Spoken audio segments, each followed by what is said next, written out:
We're talking about Amherst at 9:23 on your Sunday morning, where yesterday members of SOS Amherst came together to rally against nearly $3 million worth of school budget cuts for Amherst Regional School. From 3 to 5 in the afternoon, teachers, students, and parents were in downtown Amherst with homemade signs, letting their voices be heard when it comes to those budget cuts. We spoke with Quaverly Rothenberg, a Northampton city councilor who was out fighting for funding. She told us how the rally shows how great the community is.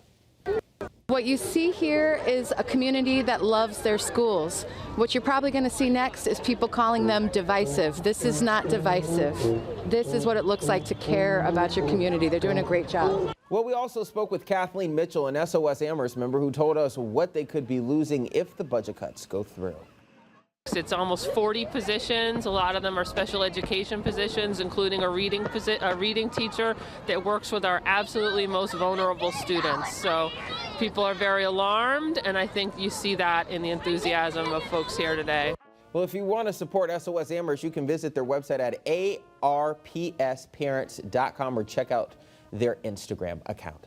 All right, let's take a live look outside, my friends, at our Monarch Sky Cam, or no, our Agawam Sky Cam. And it's icy outside. Ice, baby. Liam has